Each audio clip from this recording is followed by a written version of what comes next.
السلام علیکم ورحمۃ اللہ وبرکاتہ۔ نحمدہ ونصلی علی رسولہ الکریم، اما بعد فاعوذ باللہ من الشیطان الرجیم، بسم اللہ الرحمن الرحیم۔ رب اشرح لی صدری ویسر لی امری واحلل عقدۃ من لسانی یفقہوا قولی۔ اللہ تعالیٰ کا لاکھ لاکھ شکر ہے کہ اس نے ایک بار پھر ہمیں رمضان المبارک تک لا پہنچایا، ہمیں ایک بار پھر مہلت دی کہ ہم رمضان کی برکتوں سے بھرپور فائدہ اٹھا سکیں۔ رسول اللہ صلی اللہ علیہ وسلم صحابہ کرام کو رمضان المبارک کی آمد پر ذہنی طور پر تیار کیا کرتے تھے تاکہ وہ زیادہ سے زیادہ اس مہینے کی خیر و برکت سے مستفید ہو سکیں۔ ایک موقع پر آپ نے فرمایا، تمہارے پاس رمضان جیسا بابرکت مہینہ آتا ہے تو اللہ تعالیٰ اپنی رحمت سے تمہیں ڈھانپ لیتے ہیں، گناہ معاف کر دیتے ہیں، دعائیں قبول فرماتے ہیں، اور اللہ تعالیٰ تمہارے ذوق اور شوق کو دیکھتے ہیں، تمہاری وجہ سے فرشتوں پر فخر کرتے ہیں، پس تم بھی اپنی طرف سے اللہ تعالیٰ کو بھلائی دکھاؤ، یعنی اس مہینے میں خوب خوب نیکیاں کماؤ۔ آپ نے فرمایا، بے شک وہ نہایت ہی بدبخت ہے جو اس مہینے میں اللہ کی رحمت سے محروم رہا۔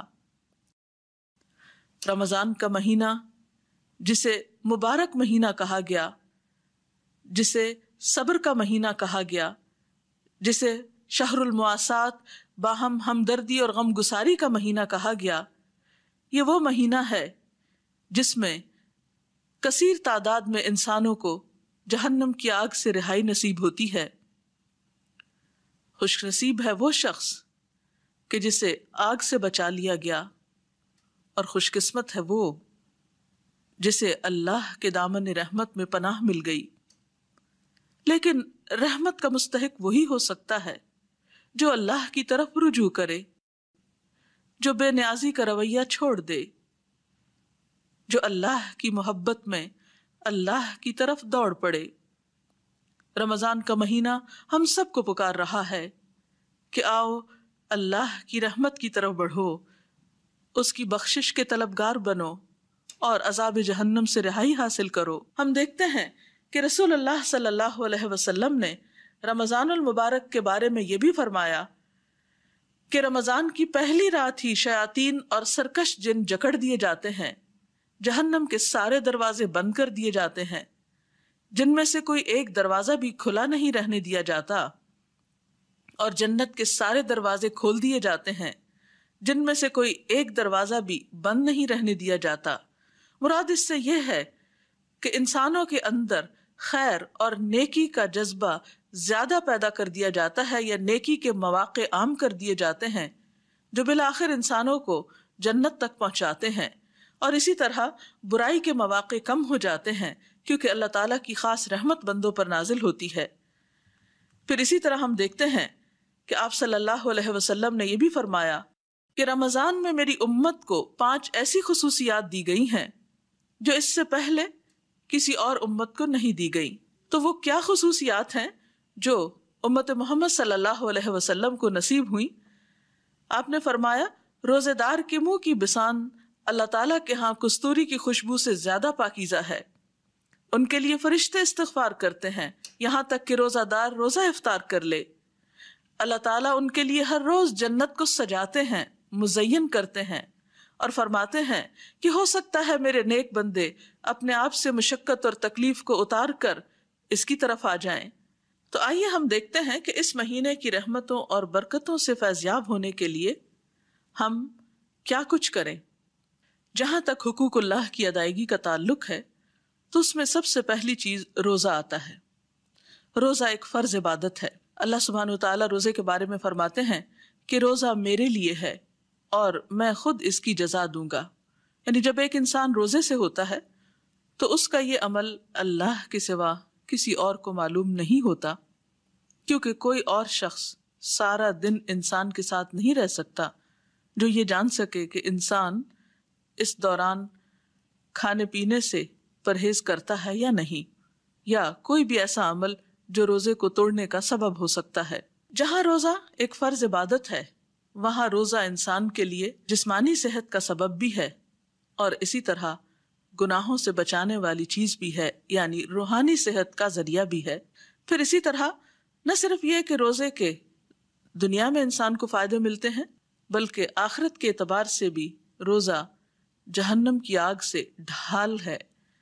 حدیث پاک میں آتا ہے، آپ صلی اللہ علیہ وسلم نے فرمایا، روزہ جہنم سے ڈھال ہے جس طرح تمہیں لڑائی میں بچانے والی ڈھال ہوتی ہے۔ آپ نے فرمایا کہ جنت میں ایک دروازہ ہے جسے ریان کہا جاتا ہے، اس دروازے سے صرف روزہ دار ہی داخل ہو سکتے ہیں۔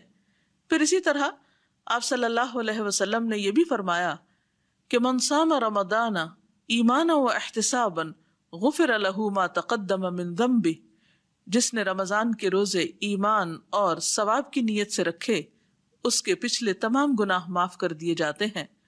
تو گویا گناہوں کی بخشش کا ذریعہ بھی ہے۔ پھر اسی طرح حقوق اللہ کی ادائیگی میں رمضان میں روزے کے ساتھ ساتھ نماز کی ادائیگی بہت ضروری ہے۔ بہت سے لوگ روزہ تو رکھ لیتے ہیں لیکن نماز نہیں پڑھتے۔ رمضان المبارک میں دوسرا اہم ترین کام نماز ہے۔ نماز مومن اور کافر کے درمیان حد فاصل ہے۔ آپ صلی اللہ علیہ وسلم نے نماز کو اپنی آنکھوں کی ٹھنڈک قرار دیا۔ آپ نے فرمایا، جعلت قرۃ عینی فی الصلاۃ، میری آنکھ کی ٹھنڈک نماز میں رکھ دی گئی ہے۔ فرائض کے علاوہ افضل ترین نماز رات کی نماز ہے۔ اللہ کے پیارے بندے جو راتوں کو کم سوتے ہیں، کانوا قلیلا من اللیل ما یہجعون، وہ کم سونے کے ساتھ ساتھ اللہ کے حضور سجدے اور قیام بھی کرتے ہیں۔ والذین یبیتون لربہم سجدا وقیاما، اسی طرح آپ صلی اللہ علیہ وسلم نے رمضان میں رات کی نماز یعنی نماز تراویح کو سنت قرار دیا، اور خصوصاً تراویح میں قرآن پاک کا پڑھنا قیامت کے دن انسان کے لیے شفاعت کا باعث ہوگا۔ ایک حدیث میں آتا ہے، آپ صلی اللہ علیہ وسلم نے فرمایا، روزہ اور قرآن قیامت کے دن بندے کے لیے سفارش کریں گے۔ روزہ کہے گا، اے میرے رب، میں نے اس بندے کو کھانے پینے اور اپنی خواہشات پوری کرنے سے روکے رکھا، لہٰذا اس کے بارے میں میری سفارش قبول فرما۔ قرآن کہے گا، اے میرے رب، میں نے اس بندے کو رات کو سونے سے روکے رکھا، لہٰذا اس کے بارے میں میری سفارش قبول فرما۔ چنانچہ دونوں کی سفارش قبول کی جائے گی۔ نماز اور روزے کے علاوہ رمضان المبارک میں قرآن پاک کی تلاوت افضل ترین عبادات میں سے ہے۔ رمضان المبارک میں دعاؤں کی قبولیت کے مواقع زیادہ بڑھ جاتے ہیں، اس لیے تلاوت قرآن کے ساتھ ساتھ دعا بھی خوب مانگنی چاہیے۔ رسول اللہ صلی اللہ علیہ وسلم نے دعا کو عبادت قرار دیا، فرمایا، الدعاء ہی العبادہ، کہ دعا سراسر عبادت ہے۔ حدیث میں آتا ہے، لیس شیء اکرم علی اللہ من الدعاء، اللہ کے نزدیک دعا سے بڑھ کر کوئی چیز نہیں۔ اسی طرح سحری کے اوقات میں کثرت سے استغفار کرنا انسان کو فائدہ دیتا ہے۔ قرآن پاک میں اللہ تعالیٰ فرماتے ہیں، وبالاسحار هم یستغفرون، کہ سحری کے وقت وہ استغفار کرتے ہیں۔ تو سحری کے وقت جب انسان اٹھے تو اس وقت استغفر اللہ، اللہم اغفر لی، استغفر اللہ من کل ذنب و اتوب الیہ جیسے کلمات کا ذکر یا ورد انسان کرتا رہے۔ استغفار کے علاوہ کثرت کے ساتھ ذکر الہی دن اور رات کے اوقات میں کرنا چاہیے۔ رسول اللہ صلی اللہ علیہ وسلم نے فرمایا، دو کلمے ایسے ہیں جو زبان پہ بہت ہلکے ہیں لیکن میزان میں بہت بھاری ہیں اور رحمان کو بہت پیارے ہیں، اور وہ ہیں سبحان اللہ و بحمدہ سبحان اللہ العظیم۔ ایک اور موقع پر آپ صلی اللہ علیہ وسلم نے اس روزے کو افضل ترین روزہ قرار دیا جس میں کثرت سے ذکر الہی کیا جائے۔ پھر اسی طرح صدقہ و خیرات بھی کثرت کے ساتھ کرنا چاہیے۔ حضرت ابن عباس فرماتے ہیں کہ رسول اللہ صلی اللہ علیہ وسلم بھلائی کرنے میں بہت سخی تھے، لیکن رمضان میں جب جبریل علیہ السلام آپ سے ملتے تو آپ اور بھی زیادہ سخی ہو جاتے تھے۔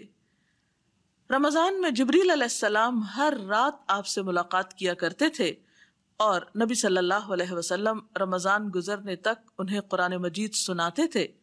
جب آپ جبریل علیہ السلام سے ملتے تو آپ کی سخاوت تیز ہواؤں سے بھی زیادہ ہو جاتی تھی، یعنی جس طرح تیز ہوا ہر چیز تک پہنچ جاتی ہے، اسی طرح آپ کی سخاوت کے اثرات ہر شخص تک پہنچتے۔ اور صدقہ خیرات میں خاص طور پر زکوٰۃ کی ادائیگی کا ضرور خیال رکھنا چاہیے، کیونکہ بسا اوقات فرض عبادت کو چھوڑ کر جب نفل عبادت کی جاتی ہے تو اس وقت تک وہ قبول نہیں ہوتی جب تک انسان اپنے فرض کو ادا نہیں کرتا۔ پھر اسی طرح اگر موقع ہو تو رمضان میں عمرے کا اہتمام بھی کرنا چاہیے۔ رسول اللہ صلی اللہ علیہ وسلم نے فرمایا، عمرۃ فی رمضان کحجۃ معی، کہ رمضان میں عمرہ کرنا میرے ساتھ حج کرنے کے برابر ہے۔ اور پھر حقوق اللہ کی ادائیگی میں، عبادات میں خاص طور پر آخری عشرہ بہت اہم ہے، جس میں طاق راتیں آتی ہیں، اور انہی طاق راتوں میں سے ایک رات لیلۃ القدر ہے، جس کے بارے میں قرآن پاک میں فرمایا گیا کہ لیلۃ القدر خیر من الف شہر، کہ لیلۃ القدر 1000 مہینوں سے بڑھ کر ہے۔ لہذا اس کی تلاش میں انسان کو آخری عشرے کی طاق راتوں میں زیادہ وقت جاگ کر عبادت کرنا چاہیے، تاکہ زیادہ سے زیادہ انسان اللہ تعالیٰ کی رحمت کو پا سکے۔ حضرت عائشہ نبی کریم صلی اللہ علیہ وسلم کے آخری عشرے کا معمول بتاتے ہوئے فرماتی ہیں، اذا دخل العشر احیا اللیل وایقظ اہلہ وجد وشد المئزر، جب رمضان کا آخری عشرہ شروع ہوتا تو آپ صلی اللہ علیہ وسلم رات کا بیشتر حصہ جاگ کر گزارتے اور اپنے گھر والوں کو بھی بیدار کرتے اور عبادت میں خوب محنت کرتے اور کمر کس لیتے۔ لہذا رمضان المبارک کا آخری عشرہ خاص طور پر عبادت میں گزارنا چاہیے، اور اگر ممکن ہو تو آخری عشرے کو اعتکاف میں گزارنا چاہیے۔ ہم دیکھتے ہیں کہ رسول اللہ صلی اللہ علیہ وسلم اپنی انتہائی مصروفیات کے باوجود ہر سال اعتکاف کیا کرتے تھے۔ آخری عشرے میں لیلۃ القدر بھی چونکہ پائی جاتی ہے، اور اگر کوئی انسان لیلۃ القدر کو پائے تو یہ مسنون دعا پڑھنا نہ بھولے، اللہم انک عفو تحب العفو فاعف عنی، کہ اے اللہ تو معاف فرمانے والا ہے، معاف کرنے کو پسند فرماتا ہے، تو مجھے بھی معاف کر دے، مجھ سے درگزر فرما۔ حقوق اللہ کی ادائیگی کے ساتھ ساتھ حقوق العباد کی ادائیگی کا اہتمام بھی رمضان میں کرنا ضروری ہے، اور اس میں خاص طور پر دوسروں کی مدد کرنا۔ رسول اللہ صلی اللہ علیہ وسلم نے اس مہینے کو شہر المواسات کہا ہے، باہمی ہمدردی کا مہینہ۔ ایک انسان جب روزہ رکھ کر خود بھوک کا تجربہ کرتا ہے تو وہ دوسروں کی بھوک کو زیادہ بہتر طور پر محسوس کر سکتا ہے۔ رسول اللہ صلی اللہ علیہ وسلم نے فرمایا، مسلمان کا بھائی ہے، نہ اس پر ظلم کرتا ہے، نہ اس کی مدد چھوڑتا ہے۔ جو اپنے بھائی کی حاجت پوری کرنے میں لگا ہو، اللہ اس کی حاجت پوری فرمانے میں لگا ہوتا ہے، اور جو کسی مسلمان کی پریشانی دور کرتا ہے، اللہ تعالیٰ اس کی وجہ سے اس کی قیامت کی پریشانیوں میں سے کوئی بڑی پریشانی دور فرما دے گا، اور جس نے کسی مسلمان کی پردہ پوشی کی، اللہ تعالیٰ قیامت کے دن اس کی پردہ پوشی فرمائے گا۔ جہاں تک دوسرے انسانوں کی مدد کا تعلق ہے تو اس میں انسان کے اپنے رشتہ دار، عزیز، دوست، ہمسائے، مساکین، فقراء، اور ان کے علاوہ گھر کے خادم بھی آتے ہیں۔ عام طور پر انسان باہر تو خیر و بھلائی کرتا ہے، لیکن گھر کے قریبی لوگوں کو بھول جاتا ہے، تو ایسے میں خصوصی طور پر وہ لوگ جو آپ کی خدمت گزار ہوں، ان کا خیال رکھنا بھی آپ کا کام ہے۔ حقوق العباد کی ادائیگی میں جہاں ایک طرف انسانوں کی مدد کی جانی چاہیے، وہاں دوسری طرف انسانوں کو اپنی اذیتوں سے بھی بچانا چاہیے۔ انسان کوئی ایسی بات نہ کرے، کوئی ایسا کام نہ کرے جس سے دوسروں کو دکھ یا تکلیف ہو۔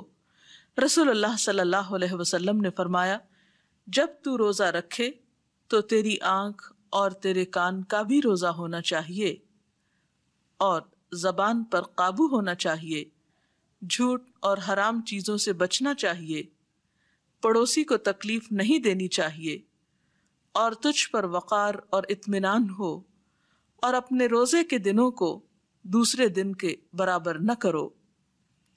آپ صلی اللہ علیہ وسلم نے یہ بھی فرمایا کہ من لم یدع قول الزور والعمل به فلیس للہ حاجۃ ان یدع طعامہ وشرابہ، کہ جو شخص روزہ رکھ کر بھی جھوٹ بولنا اور اس پر عمل کرنا نہ چھوڑے تو اللہ تعالیٰ کو اس کی کوئی حاجت نہیں کہ کوئی شخص کھانا پینا چھوڑ دے۔ تو گویا روزے کا سب سے اہم ترین سبق یہ ہے کہ انسان جہاں حلال چھوڑتا ہے یعنی کھانا پینا چھوڑتا ہے وہاں حرام سے بھی خود کو بچا کر رکھے۔ آپ صلی اللہ علیہ وسلم نے ایسے لوگوں کے بارے میں جو روزہ رکھ کر غلط کام نہیں چھوڑتے یہ بھی فرمایا کہ کم من صائم لیس لہ من صیامہ الا الظمأ، کتنے ہی روزہ دار ایسے ہیں جن کو اپنے روزے سے سوائے بھوک پیاس کے کچھ حاصل نہیں ہوتا۔ وَكَم مِّن قَائِمٍ لَيْسَ لَهُ مِن قِيَامِهِ إِلَّا السَّحَرُ، اور کتنے ہی راتوں کو قیام کرنے والے ایسے ہیں کہ جن کو رات جگے کے سوا کچھ حاصل نہیں ہوتا۔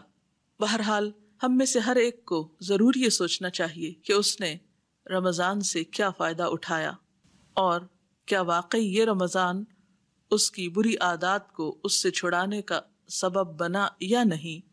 آپ صلی اللہ علیہ وسلم نے فرمایا جس نے رمضان کا روزہ رکھا اور اس کی حدود کو پہچانا اور بچنے والی چیزوں سے بچا اس کے سابقہ گناہ معاف کر دیے جاتے ہیں۔